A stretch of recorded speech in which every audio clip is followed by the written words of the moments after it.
Ой, девочки, так, поехали, вы тоже знаете.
So, jetzt will ich mal eine Geschichte erzählen von einer Tante Emma.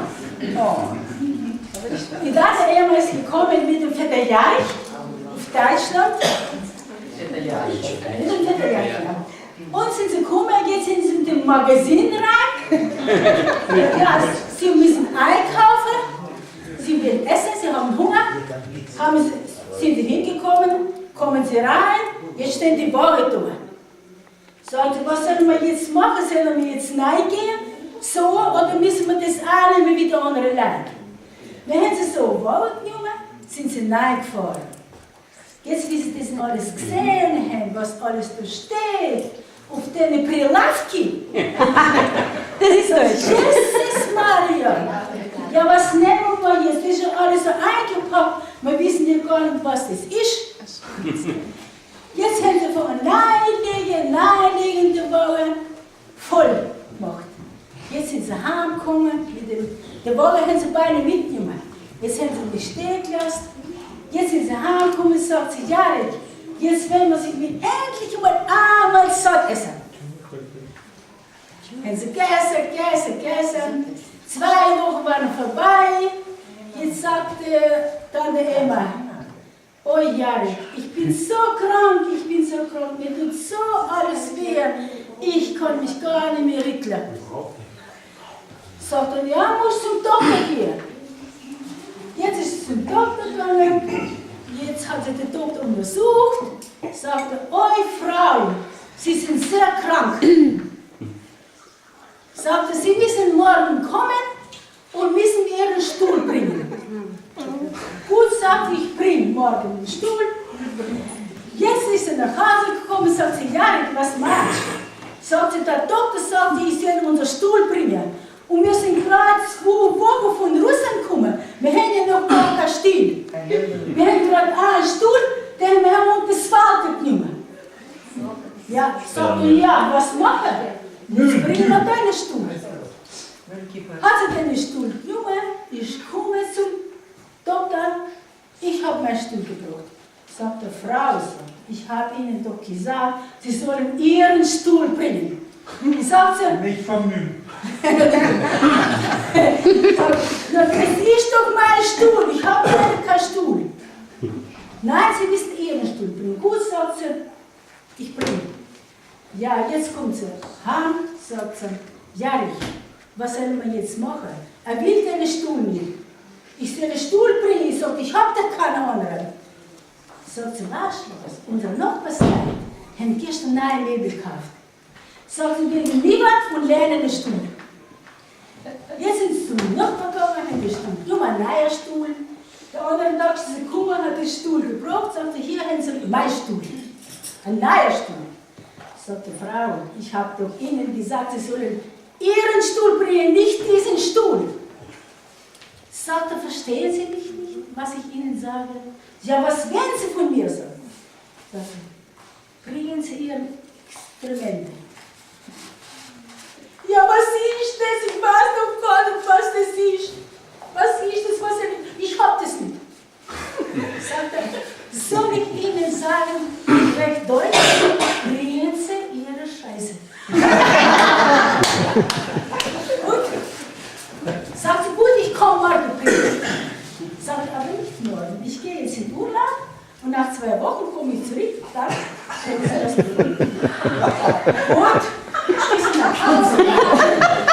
Und 2 Wochen waren vorbei. Jetzt sagt jemand, Janik, 2 Wochen sind vorbei, wir müssen zum Doktor gehen. Sagt er, gut, wir gehen. Sagt sie, du nimmst die 2 Koffer und ich nehme die 2 Eimer.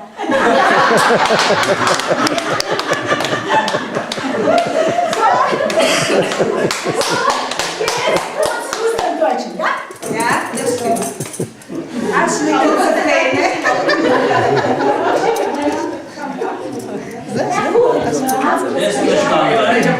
Jetzt bekommen wir schon nichts. Ich war nicht so, das ist es. Also ich habe aufgesucht 93, ich bin 88 gekommen, 93. Ich muss wissen, woher meine Vorfahren kommen. Dann bin ich nach Frankreich, nach Baden, nach Straßburg, Sels, ich komme von dort Sels, meine Vorfahren kommen von da, da wollte ich hin. Da bin ich dahin gekommen, Herr Kuchen, glauben Sie mir, so wie ich es gesprochen habe, bis heutzutage sprechen Sie meine Sprache. Ich bin so froh, dass ich das Ort aufgefunden habe, wo meine Vorfahren herkommen. Aber genau, wir sind gekommen, wo sollen wir in die Kirche rein? So, eine kleine, komme ich rein, die haben sie aufgeräumt. Jetzt sagte eine, wir stehen 4, mein Neffe hat mich dahin gebracht, nur der Verwandte, 4 Personen, stehen wir die Kirche genauso eingerichtet wie bei uns in der Ukraine zu Hause in unserer Kirche. Von draußen nicht und drinnen. Mir ist heiß und kalt geworden. Stehe ich so, gucke, meine gehe ich mit meiner Kirche, wo ich getauft worden bin. Also. Jetzt sagt der eine, Paulina, gehen wir dort rüber, da drüben ist der Stab geputzt, kannst du aufwäschen. Und wir putzen die immer den Stab. Ich habe gedacht, ich muss umfallen. Ja? Glaubt mir Leute, das ist so interessant. Jetzt stehe ich, jetzt kommt sie, ja Leute, was sind ihr, wo kommen ihr denn her, wer sind ihr denn? Sage ich komme von Sels, genauso von Sels, der Stadt Sels da. Im Rathaus, überall die gleiche Sprache, genauso Wort auf Wort, wie ich gesprochen habe, so sprechen sie bis heutzutage. Sage ich, jetzt weiß ich, dass ich wirklich die richtige deutsche Sprache spreche. Und keiner kann mir sagen, die Russlanddeutsche können nicht Deutsch sprechen. Ja? Und das habe ich auch in Basel als Uflen, da waren ca. 80 Politiker dabei, von allen Parteien, als die Frage gestanden hat, die deutsche Sprache müssen die Deutschen beherrschen. Was meint ihr, was ich heutzutage rede? Ich bin schon 19 Jahre dabei bei der Beratung der Ausländerbetreuung in Bielefeld. So, ihr wisst das, aber Herr Kuppe nicht. Und was ich erleben muss, Herr Kuppe, das weiß kaum jemand. Ich betreue bis zu 1000 Ausländer jedes Jahr. Ja? So. Und alles, was die Leute da das kommt bei mir alles auf den Tisch. Was die Leute erzählen, wie sie behandelt werden, ich kann es manchmal nicht aushalten. Also in Bielefeld, ich habe da schon, ja, wie gesagt, ihr kennt mich, weil wenn ich was vorhabe, dann mache ich das nicht. So, und sage ich so, jetzt Herr Nazi, ihr sagt, wir können nicht Deutsch sprechen. Wenn die Leute reinkommen und sprechen so wie ich jetzt gesprochen habe, die Einheimischen, die können diese Sprache nicht verstehen. Dann sagen sie, die können nicht Deutsch sprechen. Ja? Das ist unsere Muttersprache. Ja, was ist denn das? Weil die das nicht verstehen können. Weil es gibt ja nicht nur eine solche Sprache, es gibt verschiedene. Aus Wolga, ich kann sie selbst machen. Sagt mal, was bedeutet das? Vizekriminal. Was ist das? Vizekriminal. Sagt mal ein Mensch, was das ist. Das ist Wolgadeutsch. Das heißt Blasmusik. Vizekriminal? Ja. Und jetzt sagt man an, also erzählen Sie mal, was ist das? Was haben Sie Wochenende gemacht? Woher wussten wir in Russland, was das bedeutet, Wochenende? Kein Mensch oder noch was anderes. Wir einfache Wörter kennen wir das. Und das, was alles nachgekommen, von wer wussten Sie, was bedeutet Computer oder Fernseher oder noch was? Ich bin hierher gekommen, ehrlich gesagt. Ich wusste nicht, wie Fernseher heißt. Das Fernsehen ein Televisor ist. So. Ja, ich so, jetzt habe ich bei den Politikern da nachgefragt. Die können Deutsch sprechen, ich kenne die Platz, ich kenne die Schreiben auf die ganze Welt. Sind die deutschen Politiker verrückt, sind die ganz blöd. Aber darf ich dich unterbrechen? Da hast du mich ganz schön was erinnert. Ganz kurz zu diesem Dialekt, was ältere Leute können. Aber ganz kurz, ich will nicht viel erzählen. Meine Mutter ist leider vor 2 Wochen weggegangen. Die war 5 Wochen im Krankenhaus. Die hat diesen Dialekt gesprochen, wie es hier in Bayern gesprochen wird, mehr so in diese Richtung. Glauben Sie mir, der Arzt wie die Krankenschwester haben die Frau nicht verstanden, wo sie ein paar Mal gesagt hat, mir tut's weh. Mir tut's weh. Die hat immer das Weh gesagt. Ich kam hin, sie sofort zu mir, ich kann nicht mehr sammeln, auch dass ich vor Schmerzen schon nicht mehr konnte. Sag ich, was ist los? Ich habe weh, das Wort weh hat sie. Ja, ich kann auch das nicht sprechen, wie sie gesprochen hat.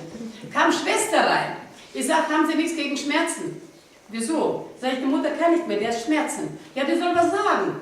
Ja, sag ich, das sagt doch ganze Zeit, dass sie Schmerzen hat. Aber das Wort weh haben die nicht verstanden. Da sagt die Mutter, ich habe einen Arzt und der Arzt war gerade davor da.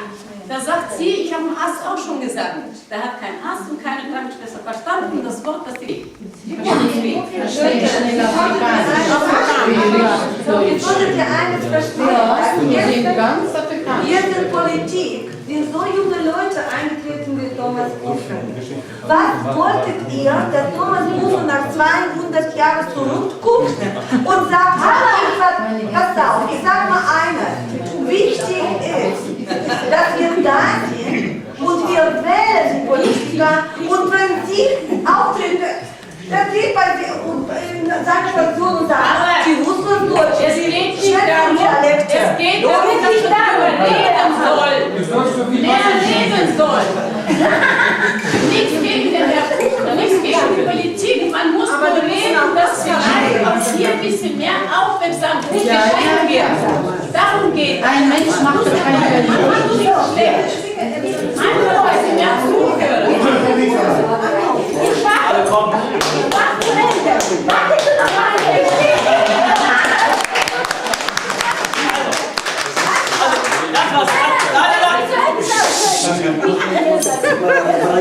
Тихо, lass! Ruhe! Ich filme jetzt! Circa 80 Politiker da. Seid liebe Leute, ich möchte jetzt bitte unterbrechen Sie mich. Da habe ich circa 20 Minuten gesprochen. Dann haben Sie gefragt, sagt mal bitte, habt ihr mich verstanden? Sagen Sie, Frau Hecht, nicht, wir haben Sie beinahe nichts verstanden, genauso wie Herr Buch. Hat dich verstanden. Ich verstehe. Wenn ich eins gelernt habe heute Abend, dass man erstens zuhören muss, dass es zweitens Dialekte gibt und dass diejenige, die selbst von sich sagt, sie wäre die Älteste heute Abend hier, ein T-Shirt anhat, wo sexy draufsteht.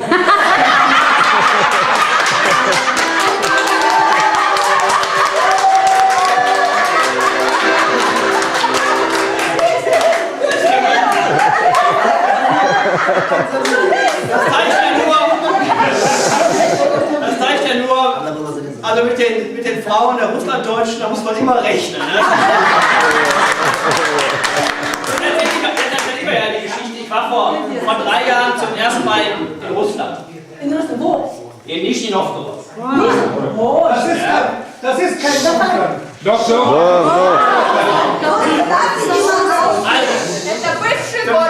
Zum ersten Mal, das ist die Partnerstadt von Essen. ja. Nischni Von Novgorod. Novgorod, von Wilfeld, aus Wilfeld, von Wilfeld aus.